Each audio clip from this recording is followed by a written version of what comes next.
नमस्कार, मी श्वेता वडके दांडेकर. तुम्ही पाहताय न्यूज 18 लोकमत आणि या बुलेटिनची सुरुवात एका महत्त्वाच्या बातमीने. गेल्या 10 महिन्यांमध्ये एकदाही वीज बिल न भरणाऱ्या ग्राहकांना महावितरणने मोठा शॉकच दिलाय. 14 लाख वीज ग्राहकांचा वीज पुरवठा खंडित करण्याचे आदेश महावितरणने दिलेत. गेल्या 1 एप्रिल 2020 पासून एकदाही वीज बिल न भरणाऱ्या पश्चिम महाराष्ट्रातल्या घरगुती आणि औद्योगिक वर्गातील 14,29,811 ग्राहकांनी थकबाकीचा भरणा न केल्यास पुढच्या 3 आठवड्यात वीज पुरवठा खंडित करण्याचे आदेश देण्यात आलेत. महावितरणच्या आर्थिक संकटाचा विचार करून वीज ग्राहकांनी थकबाकीचा त्वरित भरणा करावा आणि सहकार्य करावं असं आवाहन महावितरणने केलंय. आवश्यकता असल्यास हप्त्यांची देखील सोय करण्यात आली आहे. पश्चिम महाराष्ट्रात गेल्या 10 महिन्यात एकदाही वीज बिल न भरणाऱ्या घरगुती वीज ग्राहकांची संख्या ही सर्वाधिक आहे. ती 12,68,487 इतकी आहे आणि या सगळ्यांकडे मिळून 856 कोटी 81 लाख रुपयांची थकबाकी आहे. थकबाकीदारांच्या आकडेवारीवरती एक नजर टाकूयात. विजेचे थकबाकीदार हे पुण्यामध्ये 1,032 कोटी 80 लाख इतकी संख्या आहे पुण्यातली, ज्यांनी गेल्या 10 महिन्यांपासून विजेचं बिलच भरलेलं नाही. साताऱ्यामध्ये विजेचे थकबाकीदार 1,040 कोटी 36 लाख इतक्या मोठ्या प्रमाणात आहेत. त्यानंतर सोलापुरात 2,059 कोटी 12 लाख इतके वीज बिलाचे थकबाकीदार आणि आता महावितरणकडून त्यांना या वीज बिलाचा भरणा करण्यास सांगण्यात आलंय. सांगलीमध्ये 1,092 कोटी 54 लाख थकबाकीदार आहेत.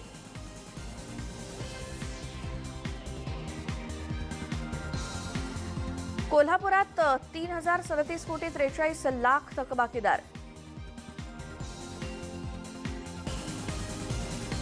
या संदर्भातली माहिती आपण घेऊयात. गोविंद वाकडे आमचे प्रतिनिधी आहेत फोनलाईनवरती.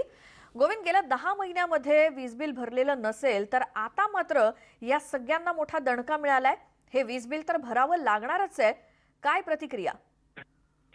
अर्थातच श्वेता, हा मोठा झटका आहे महावितरणकडनं. खरं तर ही कारवाई करण्याआधी महावितरणकडनं असा दावा केला गेलाय की जे वाढीव बिल आले होते किंवा जे नागरिकांच्या तक्रारी होत्या त्यांचं संपूर्णतः आम्ही निरसन केलेलं आहे आणि त्यानंतरही नागरिक काही प्रतिसाद देत नसल्याने आम्हाला ही कारवाई करावी लागते. खरं तर महावितरणचा हा दावा किती खरा आहे हे या पुढच्या काळामध्ये करणार आहे, कारण की अजूनही नागरिकांमध्ये संभ्रम आहे, अजूनही नागरिकांच्या तक्रारी कायम आहेत.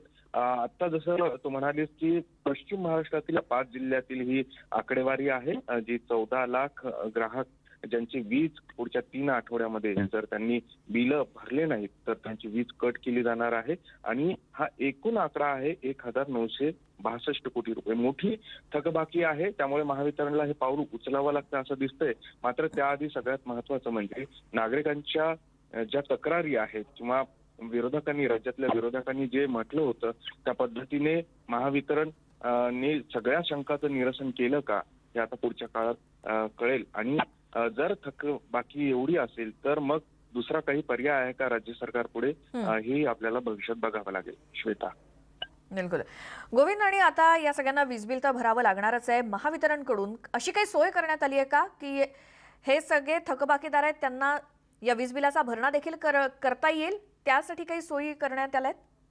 अर्थातच प्रादेशिक संचालक जे आहेत अंकुश नाळे यांच्याशी जेव्हा आपण संवाद साधला त्यांनी असं स्पष्ट सांगितलंय की खरं तर 3 आठवड्याचा यासाठीचा कालावधी देण्यात आलेला आहे ऑनलाईन हप्त्या स्वरूपात. आणि ज्या सोयी आहेत, ज्या शक्य सोयी आहेत त्या पद्धतीने नागरिक आपलं बिल भरू शकतात. मात्र जर 3 आठवड्यात त्यांनी बिलाची एखादी रक्कम अदा केली नाही तर मात्र ही कारवाई करावी लागणार आहे. त्यासाठीची जी पथकं आहेत ती तयार केल्या गेलेली आहेत आणि 5 जिल्ह्यांमध्ये पश्चिम महाराष्ट्रातल्या हे पथकं रवाना होऊन पूर्णतः वीज पुरवठा खंडित करेल असं नाळे यांनी स्पष्ट केलेलं आहे. गोविंद, धन्यवाद दिलेल्या माहितीसाठी.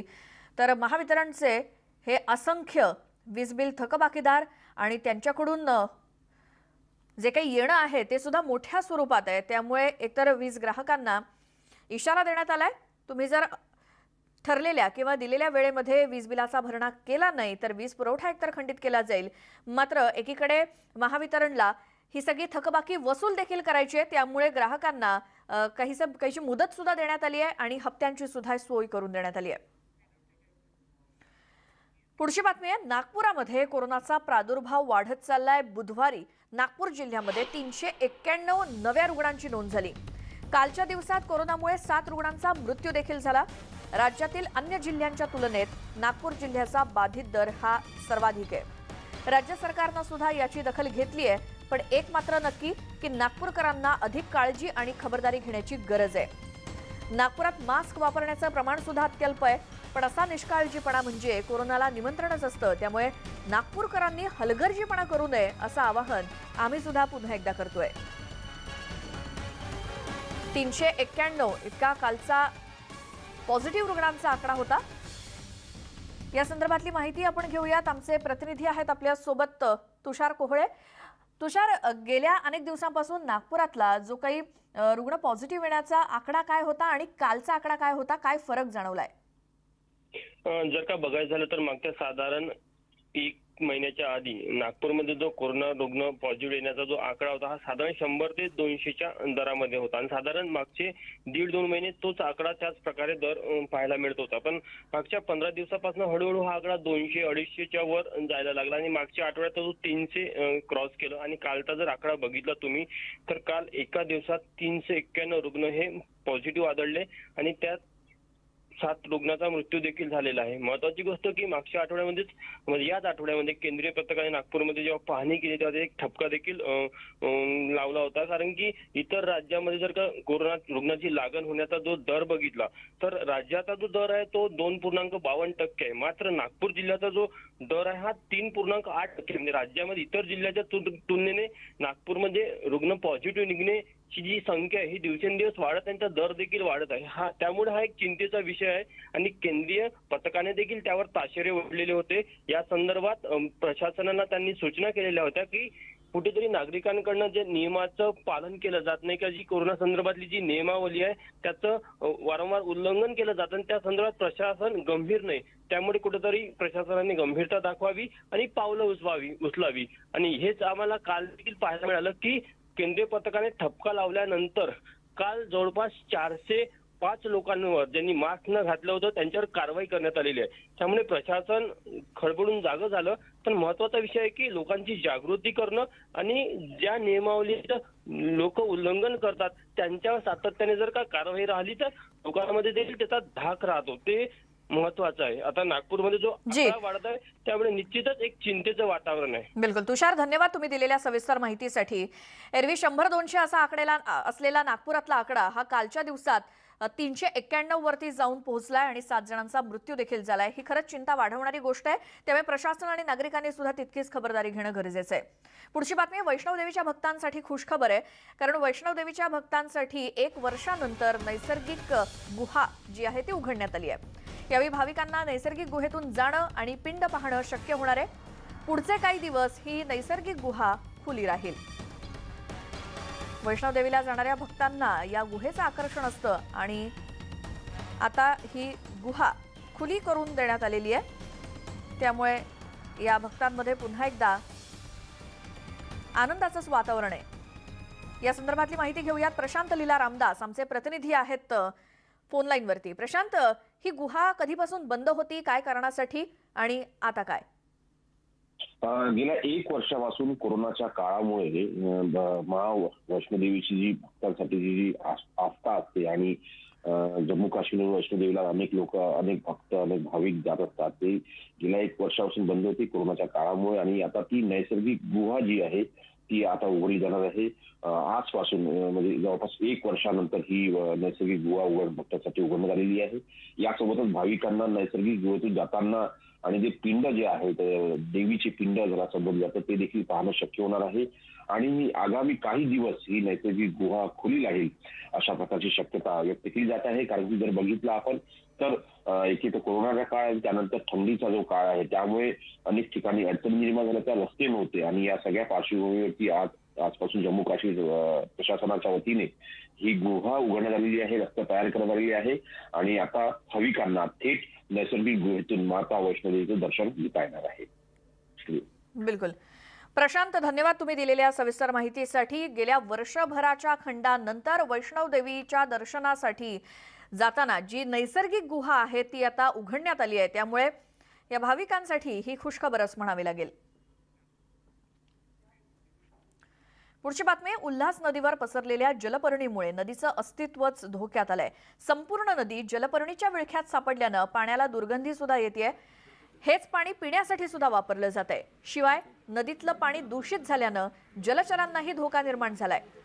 पाटबंधारे विभाग आणि MIDCनं ही जलपर्णी काढावी या मागणीसाठी सामाजिक संस्था बेमुदत धरणं आंदोलन करतायत। उल्हास नदीच्या पात्रातच हे आंदोलन केलं जातंय। उल्हासनगर जवळच्या मोहने इथल्या बंधाऱ्याच्या ठिकाणी नदी पात्रामध्ये आंदोलन सुरू आहे। जलपर्णीमुळे नदीचं अस्तित्वच धोक्यात आलंय। पाणी सुद्धा दूषित झालंय। हेच पाणी पिण्यासाठी सुद्धा वापरलं जातं आणि म्हणूनच उल्हास नदीच्या पात्रातच हे असे आंदोलनाला सुरुवात झाली आहे।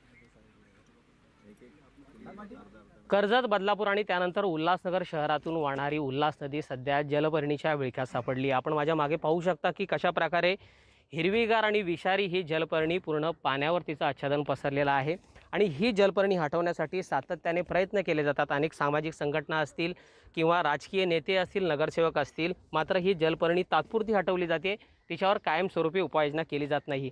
आज नदी पात्रातच या संदर्भात आंदोलन सुरू आहे जलपर्णी हटवण्यासाठी। प्रामुख्याने म्हणजे ही काय आत्ता तयार झालेली समस्या नाही, गेल्या अनेक वर्षापासून ही समस्या निर्माण होते, याच्यामध्ये वाढच होते। परंतु मागच्या काही वर्षामध्ये नितीन निकम यांनी जे आंदोलन केलं होतं त्याच्यानंतर पालकमंत्री महोदयांनी याच्यामध्ये लक्ष घालून काही गोष्ट नियंत्रणात आणण्याचा प्रयत्न केला होता। परंतु संबंधित विभागाचे जे काही अधिकारी असतील, मग ते महानगरपालिकेचे असतील किंवा प्रदूषण नियंत्रण मंडळाच्या अधिकारी असतील, त्यांचं या ठिकाणी मोठ्या प्रमाणात दुर्लक्ष होतं आहे। त्याच्यामुळे या ठिकाणी गाळेगावचा एक नाला आहे किंवा हा इथं मोहण्याचा एक नाला आहे, हे सोडले जातं दूषित पाणी, म्हणजे एवढं विषारी द्रव्य सोडलं जातं की त्याच्यावरती कोणतीही प्रक्रिया न करता हे डायरेक्ट सोडलंच कसं जातं। म्हणजे खरं म्हणजे ही काय तक्रार करायचा विषय होऊ शकत नाही, आंदोलन करायचा विषय होऊ शकत नाही, परंतु कुठेतरी माजोरपणा ह्या अधिकाऱ्यांचा आहे आणि आमच्यावर कारवाई होऊ शकत नाही।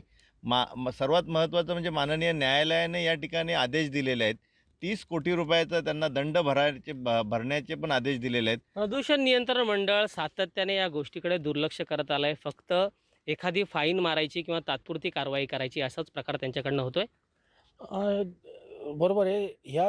ह्या सगळ्या गोष्टींना जबाबदार जसं कल्याण डोंबिवली महानगरपालिका किंवा उल्हासनगर महानगरपालिका आहे, तेवढ्याच मोठ्या प्रमाणावर पाटबंधारे विभाग व जे प्रदूषण नियामक मंडळ आहेत हे त्यांची जबाबदारी आहेत। आज एवढ्या मोठ्या प्रमाणावर जर का नाले जर का सोडले जात असतील व लोकांना जर सांडपाणी प्यायला मिळत असेल, आता ही जिल्ह्यातले 25 लाख लोक हे पाणी पितात, त्याच्यामुळे त्यांच्याकडे पत्रव्यवहार केला, ते काय फक्त नावाला येऊन तात्पुरतं डागडुजी करणार आणि पुन्हा आहे रे तसंच राहणार। साहेब, आंदोलन करून किंवा एखादे त्याच्यावर कारवाई करून हा प्रश्न मिटणारा नाही आहे। तर मी मगाशी सांगितलं की ह्याच्यावर आपल्याला ठोस असा काहीतरी उपाय करायला लागेल की जेणेकरून आपल्याला हा प्रॉब्लेम कायमचा मिटायला पाहिजे। गणेश गायकवाड, न्यूज 18 लोकमत, उल्हास नदी, उल्हासनगर। यानंतर एक मोठी बातमी आहे। पंढरपूर इथल्या भोसले चौकामध्ये आग लागली आहे। कर्नल भोसले चौकातील गणपती मंदिराच्या मागच्या बाजूला असलेल्या काही दुकानांना पहाटे 4च्या सुमारास अचानक आग लागली। या आगीमध्ये मोटरसायकल गॅरेजमधील 3 ते 4 मोटरसायकल आणि गॅरेजचं साहित्य जळून खाक झालंय, तर कपड्याच्या दुकानातील जुने कपडे जळून खाक झालेत। दरम्यान 2 तासांनी आग आटोक्यात आणण्यात यश आलंय। पंढरपुरामध्ये लागलेली ही भीषण आग पहाटे 4 वाजण्याच्या सुमारास ही आग लागली।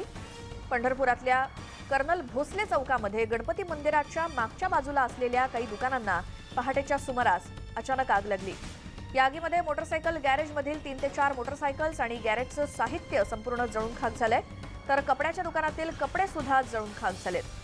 दरम्यान 2 तासांनी ही आग आटोक्यात आणण्यात यश आलं। पहाटे 4 वाजता लागलेली ही भीषण आग, या संदर्भातली माहिती घेऊयात। वीरेंद्र उत्पात आमचे प्रतिनिधी आहेत फोन लाईनवरती। वीरेंद्र, आगीचं कारण काय कळतंय आता? पहाटे लागलेली ही आग किती वेळानंतर आटोक्यात आणली गेली? श्वेता, आग पंढरपूरच्या मेन एरियामधल्या भोसले चौक येथे कपड्याच्या दुकानांना ह्यांना लागली होती। त्याचं कारण अजून अस्पष्ट आहे की कशामुळे आग लागली, परंतु नगराध्यक्षांचंच घर तिथं आहे जवळ, त्यांनी लगेच तत्परतेने अग्निशामक दलाला बोलवलं आणि 2 तास लागले तब्बल ही आग आटोक्यात आणण्याला, परंतु ही आग आटोक्यात आलेली आहे. काही जीवितहानी झाली नसली तरी नुकसान झालेलं आहे तेथील दुकानदारांचं आणि काही सर्वसामान्य जे ह्याच्यावर विक्री करणारे जे आहेत त्यांचं पण नुकसान झालेलं आहे. बिलकुल. मात्र आगीचं कारण काही कळतंय का आणि नुकसान जे झालंय ते किती प्रमाणात झालंय आणि आग धुमसतानाची ही दृश्य आपण पाहतोय, तिथे अग्निशमन दलाचे जवान पोहोचले असतील किंवा आजूबाजूचा त्या एरिया कसा आहे, भाग कसा आहे, त्यामुळे ही आग वाढण्याची सुद्धा भीती असेल. मुख्य बाजारपेठ जी आहे, नवी पेठ बाजारपेठ, तेथेच जवळ हा भोसले चौक आहे आणि तेथील जे दुकानदार आहेत त्या दुकानांना ती आग लागलेली आहे आणि जे रस्त्यावर बसून विक्री करणारे जे आहेत काही लोक, त्यांचे गाठोडे जे आहेत कपड्याचे ते सुद्धा यात भस्मसात झालेले आहेत. म्हणजे ज्यांचे नेहमीचे दुकान असतात तिथं नेहमीच ज्यांचा असतो व्यापार, त्यांचं नुकसान होऊन जे सर्वसामान्य आहेत तर त्यांचं पूर्णच नुकसान झालेलं आहे. आणि आता प्रशासन म्हणजे त्याचा नेमका आगीचं कारण शोधत आहे की नेमकी कशामुळे लागली आणि अजून त्याच्यावर म्हणजे नक्की कशामुळे लागली ह्याचा अजून शोध घेत आहे. वीरेंद्र, धन्यवाद दिलेल्या माहितीसाठी. पंढरपुरात भोसले चौकात लागलेली आग पहाटे 4च्या सुमारास 2 तासांनी आग आटोक्यात आणली आहे. गेल्या अनेक दिवसांपासून मुंबईच्या आझाद मैदानामध्ये शिक्षकांचं आंदोलन सुरू आहे. या संदर्भातल्या बातम्या पाहणार आहोत.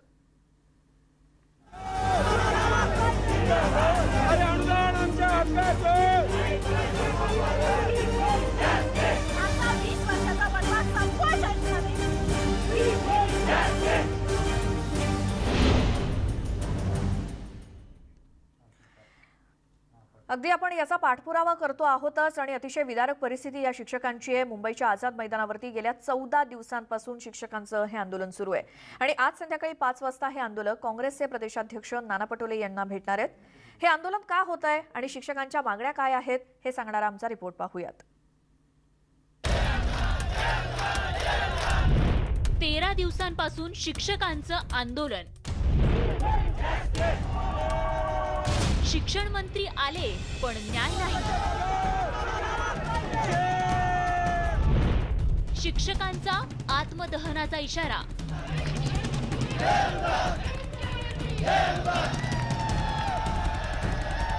मुंबईतल्या आझाद मैदानातील शिक्षकांच्या आंदोलनाची ही दृश्य पुरेशी बोलकी आहे.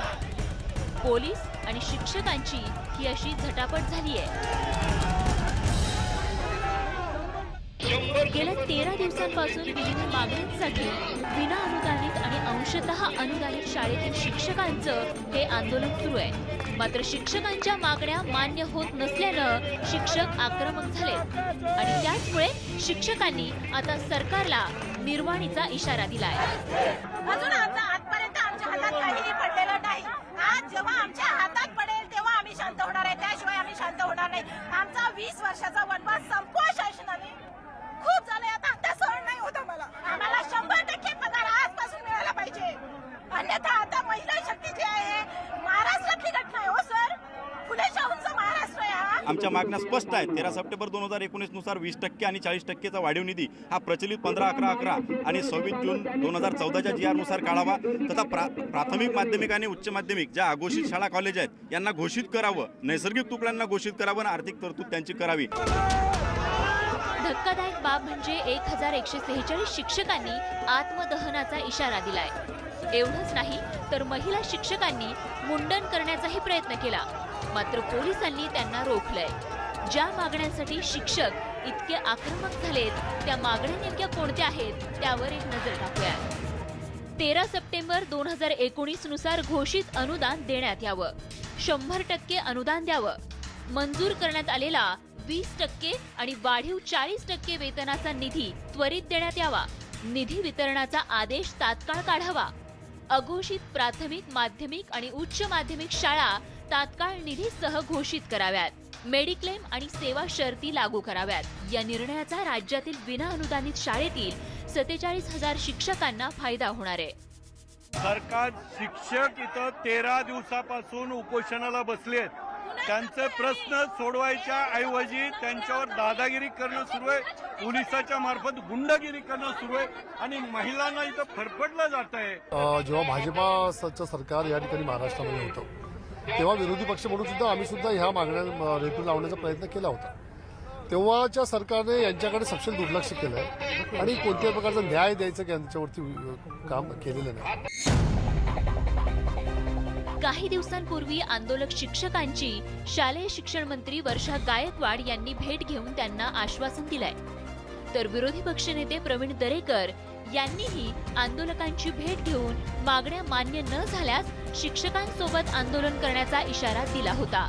मात्र तरीही सरकारनं या आंदोलकांची दखल घेतलेली नाही. अखेर या शिक्षकांनी आंदोलन अधिक तीव्र केलंय. जोपर्यंत न्याय मिळत नाही तोपर्यंत माघार घेणार नाही असा निर्धार या शिक्षकांनी केलाय. त्यामुळे आता सरकार शिक्षकांच्या आंदोलनावर नेमका काय तोडगा काढतं हे बघणं महत्त्वाचं ठरणार आहे. मुंबईहून प्रणाली कापसेसह Vivek Kulkarni, bureau report, news 18 Lokmat. पुढची बातमी आहे. देवेंद्र फडणवीस यांनी पत्रकार परिषद घेत शिवसेना आणि मनसेवरती जोरदार टीका केली. सेलिब्रिटींची चौकशी करणाऱ्या सरकारचं मानसिक संतुलन बिघडलं असल्याची टीका फडणवीसांनी केली आहे. तर शिवसेनेच्या जलेबी फाफडाचं काय झालं अशी टीका त्यांनी सेनेच्या कार्यक्रमावर केली. मनसेसोबत युती शक्य नसल्याचं देखील त्यांनी सांगितलंय. मैंने तो कल ही कहा जो उन्होंने किया कि जिन्होंने मांग की और जिन्होंने मांग मंजूर की ऐसे दोनों का मानसिक संतुलन ठीक नहीं है, उसकी जांच होनी चाहिए. जांच तो उनके मानसिक संतुलन की होनी चाहिए, क्योंकि ट्वीट क्या है? ट्वीट भारत की संप्रभुता के साथ खिलवाड़ हम मंजूर नहीं करेंगे, ये ट्वीट है. इससे ज्यादा तो कोई ट्वीट नहीं है. उसके ऊपर क्या जांच होगी भाई? क्या इस देश के अंदर भारत की संप्रभुता पर, भारत की सॉवरेंटी पर हम हमला नहीं होने देंगे, ये कहना अगर गलत होगा तो मुझे ऐसा लगता है कि फिर हम सबको सरकार ने अरेस्ट करना चाहिए. कार्यक्रम होता ना क्या, जलेबी और फाफड़ा और उद्धव ठाकरे आपड़ा, वो कार्यक्रम का क्या हुआ? वो गृह मंत्री जी की अगर उनको गुजराती और ये सारी चीजें ऐसा पत्र लिखना पड़ता है तो आपड़ा का बापड़ा हो गया, क्या हुआ? तो इसलिए ऐसी चीजों को हम कोई तूल नहीं देते. अंतर्गत म्हणजे कुणाचा अंतर्गत?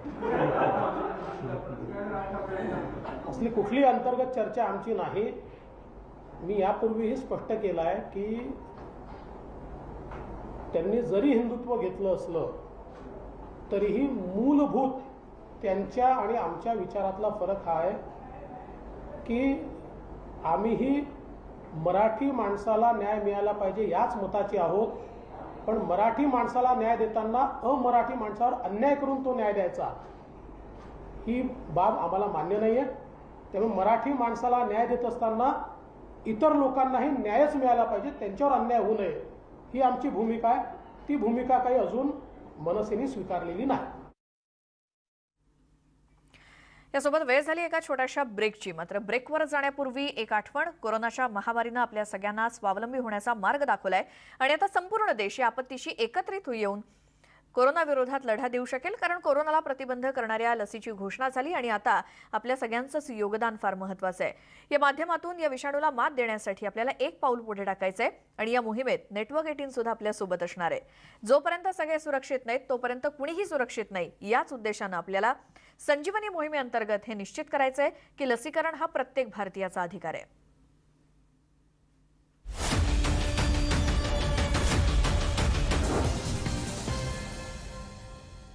ब्रेकनंतर स्वागत. आता बातमी आहे लोकल प्रवाशांसाठी महत्त्वाची. कारण पश्चिम रेल्वेच्या जोगेश्वरी स्थानकात तांत्रिक बिघाडामुळे लोकल ट्रेन सध्या उशिरानं धावतायत.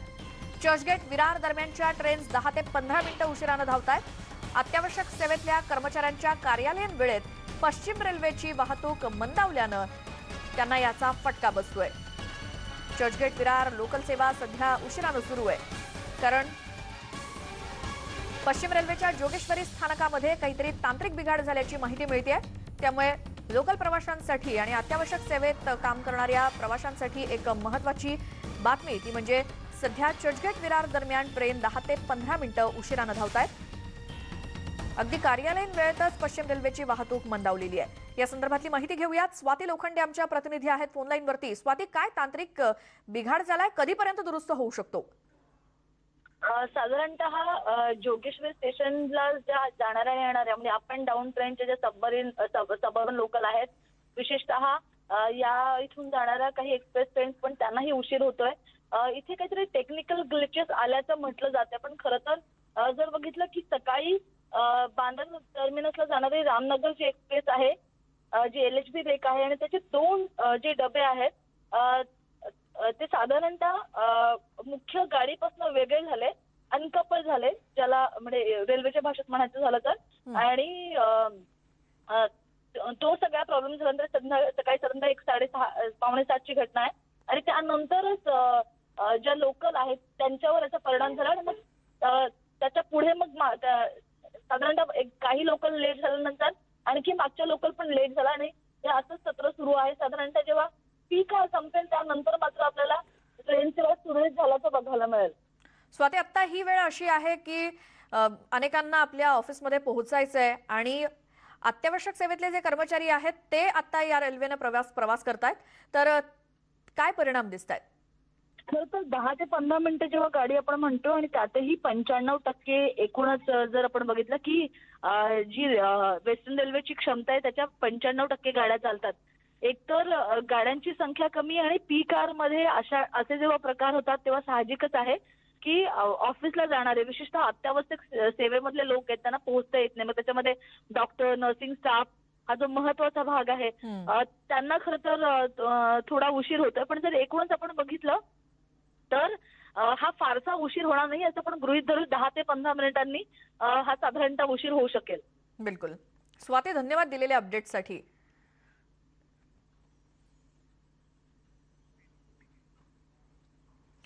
यानंतर वळूयात पंतप्रधान नरेंद्र मोदींच्या लोकसभेतील भाषणाच्या बातमीकडे.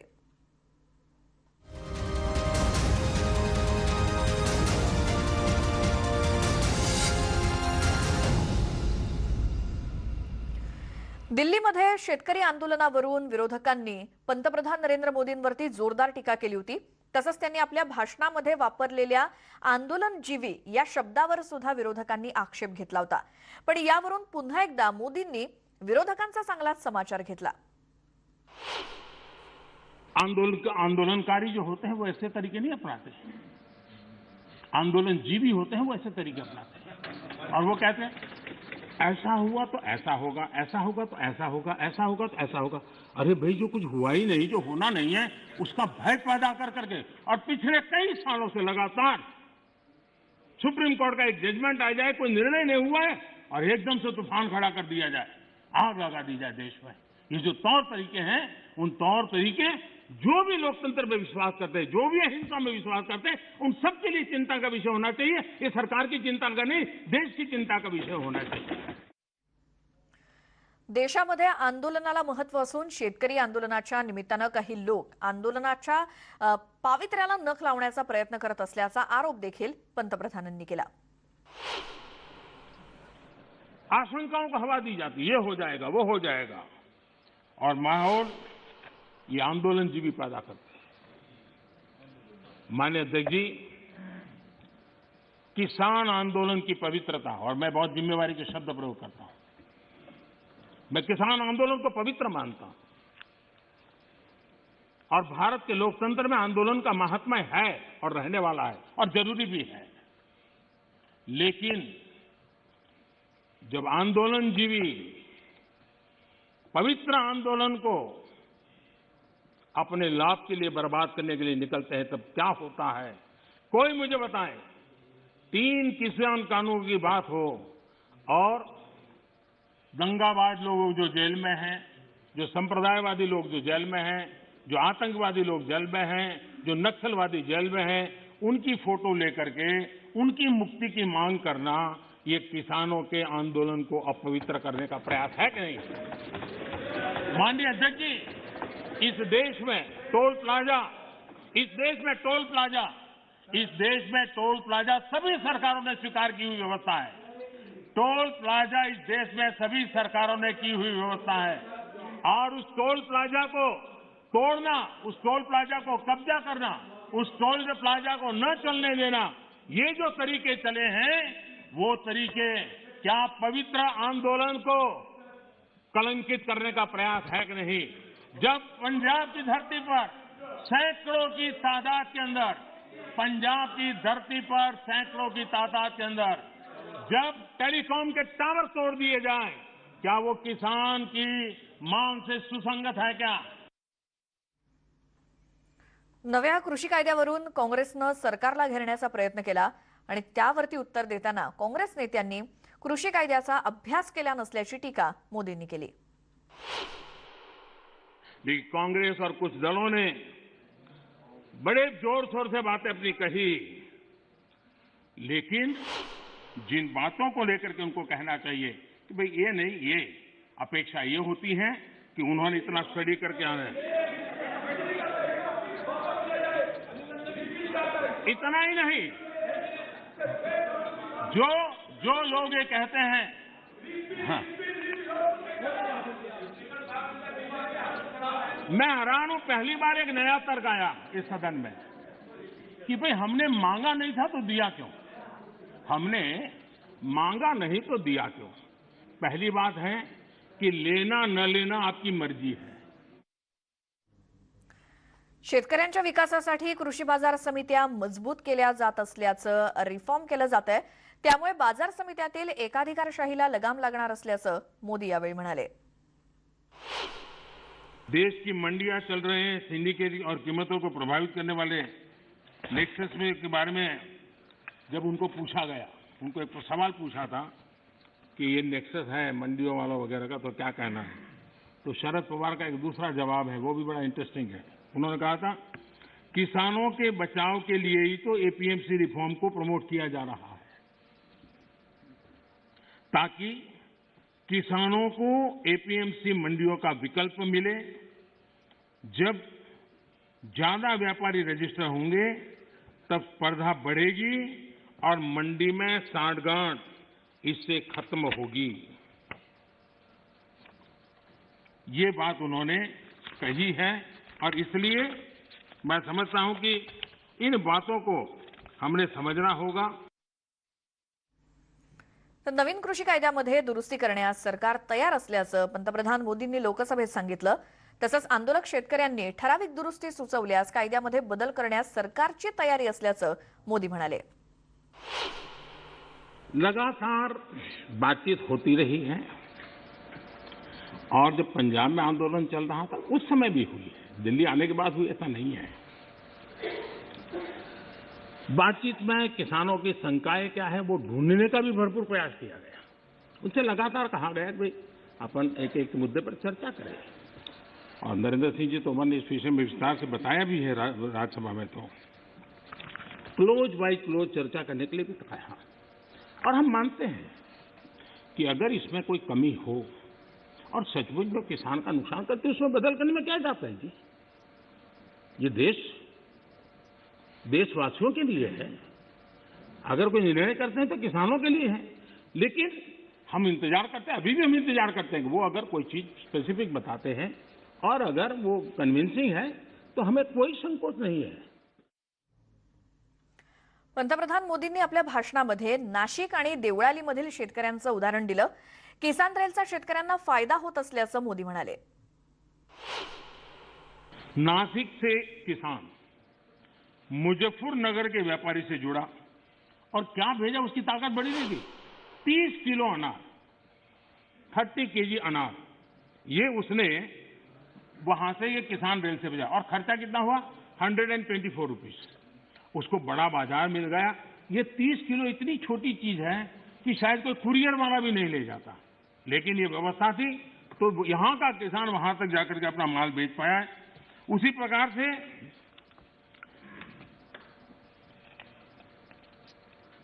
जो भी उसको सुविधा मिलती है, वो चाहे अंडे, मैंने देखा है कि एक अंडे किसी ने भेजे और अंडे भी उसको करीब 60 रुपया खर्चा हुआ भेजने का और उसके अंडे पहुंच गए, समय पर पहुंच गए, उसका माल बिक गया।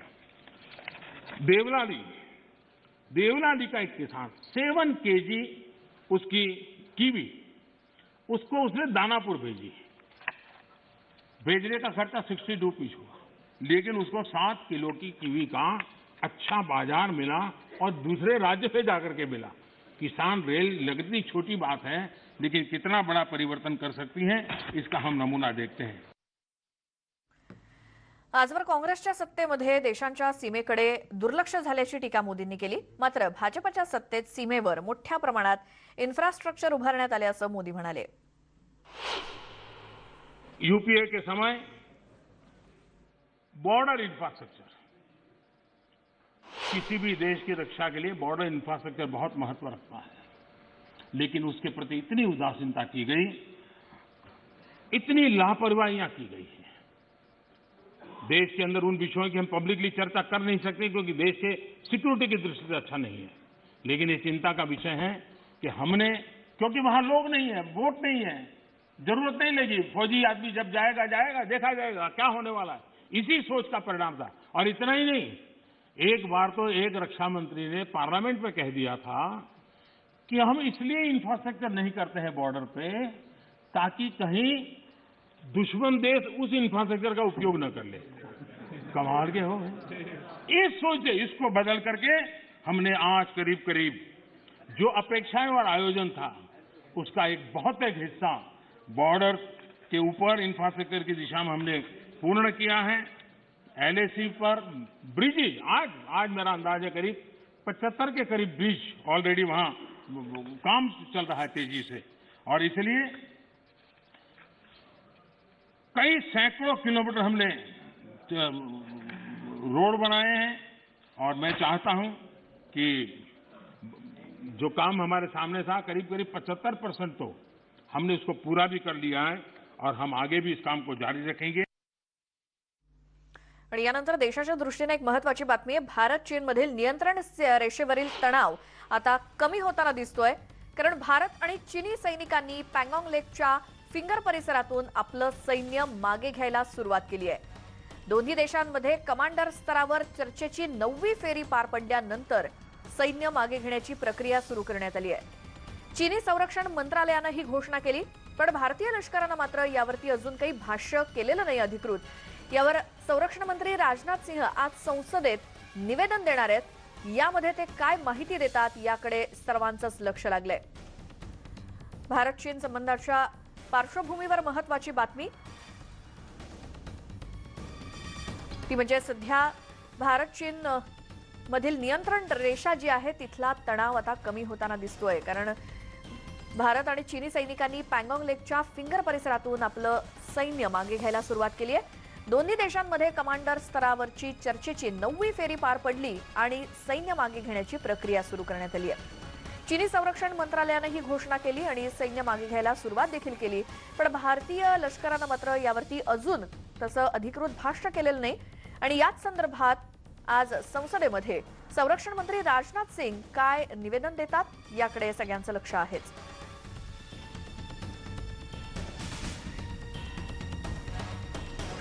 त्या महत्त्वाच्या बातमीचा एक छोटासा ब्रेक घेतोय, पाहत रहा न्यूज 18 लोकमत।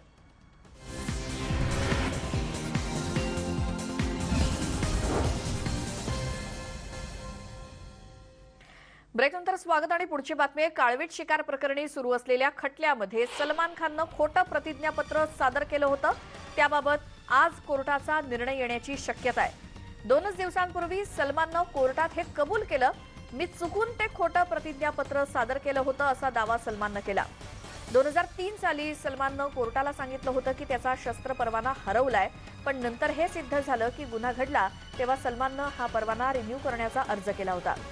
आणि कोणत्याही कोर्टाला खोटी माहिती देणं हा आयपीसीच्या कलम 191 अंतर्गत गुन्हा आहे आणि जर गुन्हा सिद्ध झाला तर त्यात 7 वर्षांच्या कारावासाची तरतूद देखील आहे।